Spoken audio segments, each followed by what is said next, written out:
Hello guys, good morning. Hope you are doing well. So let's start with today's topic.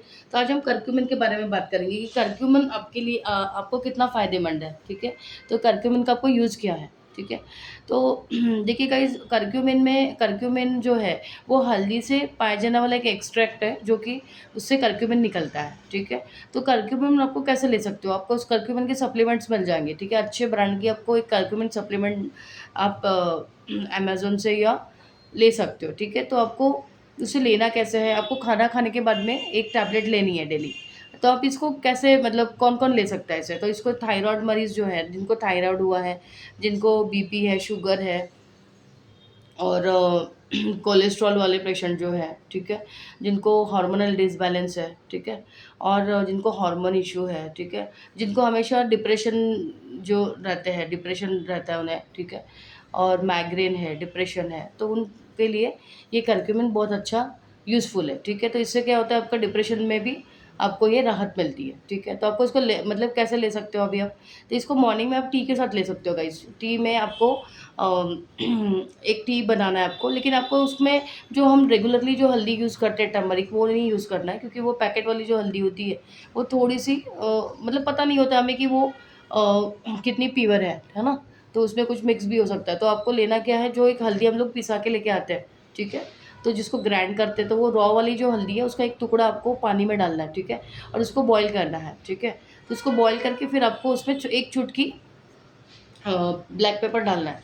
ठीक है, तो उससे क्या होगा, आपका 2000 गुना आपका उसमें जो है उसके जो कंटेंट है वो ज़्यादा बढ़ जाते हैं। ठीक है, तो आपको उसमें एक चुटकी पेपर डालना है, जिसमें आपको डाइजेशन में अच्छा रहता है वो। ठीक है, ऑब्जर्वेशन जो है कि आपके कुछ डिसीज़ होते हैं जिसमें आपको ऑब्जर्वेशन नहीं होता है। ठीक है, तो उसके लिए आप ले सकते हो। ठीक है, तो मॉर्निंग में आपको क्या करना है, मॉर्निंग में सुबह लेना है उसे। ठीक है, अर्ली मॉर्निंग आप जैसे एम्प्टी स्टमक लेते हो ना, तो बहुत अच्छा है।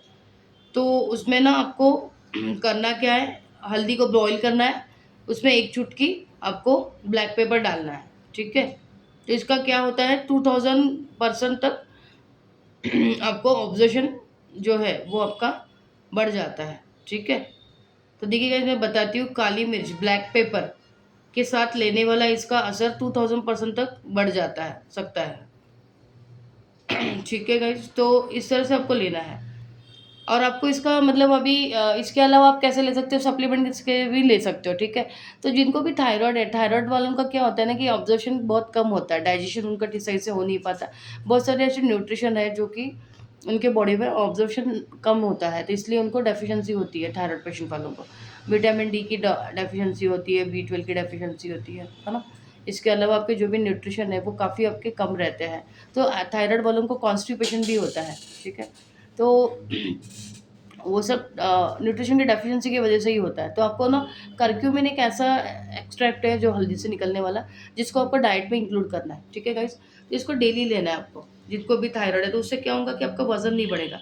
एक तो हल्दी क्या एंटी इंफ्लामेटरी है, कि हल्दी से आपको बहुत सारे फ़ायदे हो है। ठीक है, तो जिसमें मैंने बताया था आपको कि जोड़ों के दर्द के लिए अच्छा है। ठीक है, इसके अलावा क्या है, मानसिक स्वास्थ्य और मानसिक शांति, ये ब्रेन ड्राइव न्यूरोटॉफिक न्यूरोट्रॉफिक फैक्टर, मतलब BDNF नामक प्रोटीन के स्तर को बढ़ाता है, जो डिप्रेशन के लक्षणों को कम करने और याददाश्त बेहतर करने में मदद करता है। जैसे कि मैंने बताया कि जो न्यूरोट्रॉफिक फैक्टर जो है, BDNF नामक प्रोटीन के स्तर को बढ़ा देता है, जिससे क्या होता है, आपके जो भी आपको डिप्रेशन वालों को जैसे हैप्पीनेस फील नहीं होता है ना, जो डिप्रेशन के शिकार होते हैं, उन्हें हमेशा स्ट्रेस लेवल उनका हायर साइड में रहता है, कोर्टिसोल हार्मोन भी हायर साइड में होता है। तो आपको इससे काफ़ी रिलीफ मिलता है। जैसे हम बोलते हैं ना कि अश्वगंधा लेने से भी हमें डिप्रेशन हमारा कम होता है। बहुत से लोग होते हैं जिनको थायराइड है ना, ऑटो इम्यून डिसीज़ है, वो अश्वगंधा लेते ही है, तो उनके लिए अश्वगंधा के साथ अपने कुरकुमिन भी लेनी है। ठीक है, तो कुरकुमिन सेम वही वर्क करता है जो कि अश्वगंधा करता है। तो आपका डिप्रेशन लेवल जो है, मतलब मेंटल हेल्थ जो है आपकी वो अच्छी होती है। ठीक है, तो डिप्रेशन थोड़ा कम हो जाएगा। इसके अलावा थोड़ा सा हैप्पीनेस फील होगा, ठीक है। ऑब्जर्वेशन लेवल बढ़ जाएगा आपका, जो भी आपको डाइजेशन में इशू आ रहे हैं। देखिए गाइस, जिनको भी डिसीज़ हुआ है ना, उनका जल्दी कुछ भी चीज़ खाते हैं ना वो, तो उनका ऑब्जर्वेशन लेवल बहुत कम होता है, डाइजेस्ट होता ही नहीं उन्हें, ठीक है। तो उन्हें डाइजेशन होने में बहुत प्रॉब्लम होती है, इसलिए उनकी न्यूट्रिशन डेफिशिएंसी होती है। जो भी थायराइड पेशेंट है, देख लीजिए, उनको हमेशा न्यूट्रिशन डेफिशिएंसी होती है, ठीक है। तो उनके बहुत सारे बॉडीज़ में ऐसे न्यूट्रिशन होते हैं, कम होते हैं, इसकी वजह से उनको हेयर फॉल होता है, ठीक है। इसके अलावा वज़न बहुत बढ़ जाता है, ठीक है। जो भी खाते हैं वो, जो अन्न हम खाते हैं, तो वो आपको फैट के रूप में कन्वर्ट होते रहता है। जिनको हाइपोथायरायडिज़्म है, हाइपोथायराइड वाले मरीज़ जो होते हैं, उनको बहुत ज़्यादा फैट होता है। तो हमको फैट बढ़ाना नहीं है, ठीक है। तो उसके लिए क्या, फैट को कम करने के लिए भी कुरकुमिन बहुत अच्छा एक सोर्स है, ठीक है। तो आप कुरकुमिन लेते हैं तो आपका वज़न भी कम हो जाएगा, ठीक है। वज़न कम होगा आपका, और आपको डाइजेशन के लिए अच्छा होगा, हेयर भी अच्छे रहेंगे उससे, ठीक है। तो हल्दी तो आपको किसी भी फॉर्म में लेना है। जिनको कोई डिसीज़ दिया है ना, वो भी ले सकते हैं, ठीक है। 1 महीना 2 महीने का ऐसा कोर्स आपने कर लेना है, तो आप उससे आपको करक्यूमिन के आप फ़ायदे ले सकते हो, ठीक है। तो और इसके अलावा क्या-क्या कर सकते हो? करक्यूमिन के क्या-क्या फ़ायदे हैं? अर्थराइटिस में ये बहुत अच्छा है गाइज़। अर्थराइटिस, जिन्हें भी अर्थराइटिस है, जिसको गठिया बोलते हैं, है ना? जोड़ों के दर्द में राहत, ये ऑस्टियोआर्थराइटिस और रूमेटाइड अर्थराइटिस के मरीजों में जोड़ों के दर्द और अकड़न को कम करने में काफ़ी प्रभावी है। मतलब जिनको भी होता है ना, कि अर्थराइटिस वालों को क्या होता है, वो हमेशा पेन किलर खाते रहते हैं, क्योंकि उनको जोड़ों में बहुत दर्द होता है ना? गठिया में, जैसे गठिया जिसको बोलते हैं, तो हमेशा वो पेन में रहते हैं, तो उनके लिए भी थोड़ा-सा राहत मिलती है। अगर आप करक्यूमिन डेली लेते हो, तो आपको इसमें बहुत फ़ायदा होता है, ठीक है? और सूजन को कम करता है, इन्फ्लेमेशन, जो भी थायरॉइड के पेशेंट होते हैं, ठीक है। थायरॉइड है, ऑटोइम्यून डिसीज़ है, जिनको हाशिमोटो थायरॉइड हुआ है, तो उनको क्या होता है ना, थायरॉइड के पेशेंट वालों को हमेशा सूजन होती है बॉडी पे, फेस पे, हमेशा फुला-फुला सा फेस दिखता है, ठीक है। तो उनको इन्फ्लेमेशन कम करता है वो, ठीक है। डायबिटीज़ पेशेंट जो ले लो, ठीक है। किडनी पेशेंट जो है, तो उनका पूरा इन्फ्लेमेशन होते रहता है बॉडी में, तो उनका इन्फ्लेमेशन से क्या होता है, उनका फेस जो है वो फफीनेस रहता है थोड़ा, ठीक है। तो उनके लिए भी अच्छा है कि ये क्या करता है, इन्फ्लेमेशन को कम करता है और सूजन को कम करता है, ठीक है। मतलब शरीर में पैदा करने वाले इन्फ्लेमेशन जो है, सूजन पैदा करने वाले गुणों को रोकता है, ठीक है। इसके अलावा, जैसे पुरानी कोई बीमारी हो, आपको बहुत साल से आपको थायराइड है, बहुत साल से आपको शुगर की बीमारी है ना? बीपी है, तो उनके लिए भी अच्छा है ये। अन्य पुरानी बीमारियों से लड़ने में बहुत कारगर है, ठीक है। हृदय रोग के लिए अच्छा है, जिनको हार्ट का डिसीज़ है, उनके लिए भी करक्यूमिन आप ले सकते हैं, ठीक है गाइज़। इसके अलावा इसके फ़ायदे और क्या-क्या हो सकते हैं, जैसे भी जिनको भी कॉन्स्टिपेशन है, जिनका पेट साफ़ नहीं हो रहा है, ठीक है? तो उनके लिए भी अच्छा है। जिनको होता है ना कि जनरली क्या होता है कि जिनको भी थायरॉइड है, तो उनके हमेशा कॉन्स्टिपेशन होते रहता है उनको, है ना? कॉन्स्टिपेशन, लूज़ मोशन, दोनों भी इसमें आप ले सकते हो। जिससे आपका जो है इंटेस्टाइन जो है, मतलब आपका डाइट अच्छा हो जाएगा, और आपका इंटेस्टाइन भी मतलब क्लियर हो जाएगा। जैसे कि आपको कहते हैं ना, उसमें कोई मतलब प्रॉब्लम नहीं हो सकता। पेट में है ना, हमारे पेट में हमेशा कुछ ना कुछ प्रॉब्लम होती है, कभी कॉन्स्टिपेशन होता है, कभी लूज़ मोशन होता है, तो उसके लिए अच्छा है। तो हल्दी वैसे भी आपको अच्छा ही है, आप अगर सब्ज़ी में अगर ज़्यादा हल्दी डाल के खाते हो, तो वो बहुत ही अच्छा ही एंटी इन्फ्लेमेटरी है ना? तो इन्फ्लेमेशन को कम करता है। तो इसके अलावा आपको करक्यूमिन आपको लेना कैसे, मैंने बता दिया। एक तो आपको टी में लेना, मॉर्निंग में आपको उसमें पेपर डाल के छोड़ा 1 चुटकी, या तो फिर आपको सप्लीमेंट पे आप जा सकते हो, ठीक है। सप्लीमेंट भी अच्छे ब्रांड का आप ले सकते हो गाइस, ठीक है। तो आज से ही आप स्टार्ट कर दीजिए, आफ्टर डिनर नहीं, आफ्टर लंच आपको लेना है, ठीक है। इसके अलावा हल्दी का क्या यूज़ है, इसके अलावा आपको जैसे होता है ना, किसका गट हेल्थ इशू है, ठीक है। गट हेल्थ का क्या इशू रहता है, अभी गट हेल्थ में ना आपको 2 प्रकार के बैक्टीरियाज़ होते हैं हमारे यहाँ, जो कि बैड बैक्टीरिया और गुड बैक्टीरिया, ठीक है। तो अगर आपके आपके बॉडी में अगर बैड बैक्टीरिया बढ़ जाता है ना, तो उससे क्या होता है ना फिर, कि आपका ऑटोइम्यून डिसीज़ अनकंट्रोल हो जाता है। जैसे कि ऑटोइम्यून डिसीज़ क्यों आता है हमें? गट हेल्थ से ही आता है। अगर हमने बैड बैक्टीरिया को बढ़ा दिया, तो फिर क्या होता है कि उसको समझ में नहीं आता, कन्फ्यूज़ हो जाता है गट, कि हमें मतलब कैसे मतलब वो हैंडल नहीं कर पाता। जैसे कि हम लोग कुछ ऐसा चीज़ खा रहे हैं, जैसे कि हमने व्हीट खा लिया, ठीक है। तो वीट को भी वो प्रोटीन समझ के उसमें अटैक करना शुरू कर देता है। इसलिए जो भी ऑटो इम्यून डिजीज़ वाले मरीज़ है या जो थायराइड वाले पेशेंट है, उनको वीट नहीं खा सकते वो, ठीक है।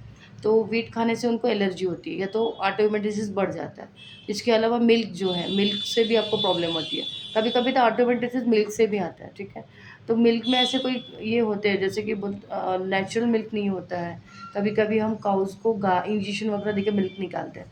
तो वो मिल्क में भी बहुत ज़्यादा केमिकल्स ऐसे रहते हैं जिसके हमको ऑटो इम्यून डिसीज़ होता है, ठीक है।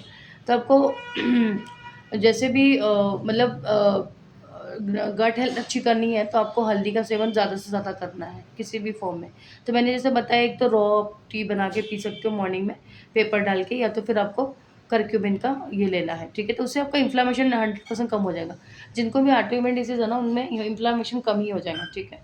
तो इन्फ्लेमेशन नहीं होगा और थोड़ा-सा वेट भी कम हो जाएगा, ठीक है। तो वेट भी लॉस होता है हल्दी से, ठीक है गाइज़। तो इस गुणों से हल्दी बहुत गुणों से भरपूर है, मतलब उसमें बहुत सारे ऐसे है जो कि आपके हेल्थ के लिए काफ़ी अच्छा है, ठीक है। तो हल्दी से क्या होता है, और हल्दी हम लोग जैसे हमें कोई चोट-चपट लग जाती है ना, कुछ लगता है, तो हमें पहले क्या बोलते हैं, पुराने लोग क्या बोलते थे कि हल्दी दबा दो, क्योंकि एंटी इन्फ्लेमेटरी है, ठीक है। तो उसको वो ज़्यादा घाव को बढ़ाएगा नहीं। तो इस हिसाब से अगर आप सोचोगे, अगर वो पेट में जाता है, तो आपको कितना उससे फ़ायदे मिलते हैं, है ना? पेट में जाने से तो ज़्यादा उसके ये बढ़ जाएँगे। तो आपको हल्दी और करक्यूमिन जो है वो तो फ़ायदेमंद है ही है, तो वो तो डिसीज़ के लिए बहुत फ़ायदेमंद है, ठीक है? तो आपको करक्यूमिन करक्यूमिन डेली सेवन में लेना है, ठीक है? ब्रेन हेल्थ के लिए हो गया, आर्थराइटिस के लिए हो गया, थायरॉइड के लिए हो गया, ठीक है? जिनको भी हार्मोन इश्यू है, पीसीओडी है ना? तो उनके लिए करक्यूमिन बहुत अच्छा है। वेट से इसका कनेक्ट है ही गाइस, जिनको भी ज़्यादा डिसीज़ है ना, तो उनको वेट बढ़ जाता है हमारा, है ना? और वेट को कैसे कम करें वो हमें समझ में ही नहीं आता, ठीक है? तो वेट के लिए अगर हमें वेट लॉस करना है तो करक्यूमिन लेना है, ठीक है? इन्फ्लेमेशन नहीं होना चाहिए बॉडी में तो करक्यूमिन लेना है। आइज़ के लिए करक्यूमिन अच्छा है, हेयर्स के लिए अच्छा है, स्किन के लिए अच्छा है ना? तो और इसके अलावा जोड़ों के दर्द के लिए अच्छा है ना? जिनको आर्थराइटिस है, जोड़ों में दर्द हो रहा है, तो उनके लिए भी आप ले सकते हो करक्यूमिन। गट हेल्थ के लिए सबसे बेस्ट है। जिनको भी गट हेल्थ इश्यू है, उन्होंने करक्यूमिन लेना शुरू कर देना चाहिए, ठीक है? तो उससे हमारे बैड बैक्टीरिया कम हो जाएँगे और गुड बैक्टीरिया बढ़ेंगे, ठीक है? तो गट हेल्थ से तो रिलेटेड है ही सब कुछ, ठीक है? गट हेल्थ अगर हमारा अच्छा है तो हमें डिसीज़ नहीं होते हैं, ठीक है? बाउल सिंड्रोम जो बोलते हैं हमेशा, है ना? गट हेल्थ अगर हमारा खराब है तो हमें हमेशा लूज़ मोशन होगा, कुछ भी खाया हुआ पचेगा नहीं। अगर हमने कुछ ज़्यादा प्रोटीन खा लिया तो हमें बार-बार लूज़ मोशन होता है, ठीक है? तो उससे भी आपको राहत मिलती है। तो ये सब किसका लक्ष्य, ये क्यों होता है, ठीक है? तो इसका मेन रीज़न तो वही है कि हमें हमारे बैड बैक्टीरिया जो हमें तंग करते हैं, जब एक बार बैड बैक्टीरिया बॉडी में ज़्यादा बढ़ जाते हैं ना गाइस, तो हमें ऑटो इम्यून डिसीज़ जैसे ये सिम्पटम्स होने लगते हैं, ठीक है? तो बैड बैक्टीरिया क्या करेंगे, फिर अंदर ही अंदर वो उनका वो शुरू हो जाता है, मतलब अंदर ही अंदर वो बहुत ज़्यादा इन्फ्लेमेशन देते रहते हैं, ठीक है? तो वो कन्फ्यूज़ हो जाते हैं। उन्हें समझ में नहीं आता कि किस पे अटैक करना है, किस पे नहीं। हमारी अगर आर्मी ज़्यादा हो बॉडी में, तो फिर क्या है ना, वो कहीं न कहीं उनको काम चाहिए आर्मी को। अगर आर्मी ज़्यादा बढ़ गई ना, तभी हमें प्रॉब्लम है, ठीक है? और हमें बैड बैक्टीरिया बढ़ गया तभी हमको प्रॉब्लम है। इंटेस्टाइन में आपके कुछ ना कुछ प्रॉब्लम्स होते रहेंगे, ठीक है? तो इसलिए हमें ऐसी चीज़ खानी है जिससे हमारा इन्फ्लेमेशन कम हो। तो गट हेल्थ के लिए बहुत अच्छा है करक्यूमिन, तो आपको इसको लेना है डेली 7 में, ठीक है? इसके अलावा ऑटो इम्यून डिसीज़ हो गया, ठीक है? और ब्रेन ड्राइव मैंने जैसे बताया कि ब्रेन ड्राइव में जो प्रोटीन के स्तर को ज़्यादा बढ़ा देता है ना? तो उससे भी आपको फ़ायदा होता है, ठीक है? तो जैसे मैंने बताया था कि यह ब्रेन ड्राइव न्यूरोट्रॉफिक फैक्टर मतलब बीडीएनएफ नामक प्रोटीन के स्तर को बढ़ाता है, ठीक है? तो इसलिए ये ब्रेन के लिए भी अच्छा है, ठीक है गाइस? तो इस तरह से हमें करक्यूमिन लेना है। तो मिलते हैं नेक्स्ट वीडियो में, see you later, take care, bye.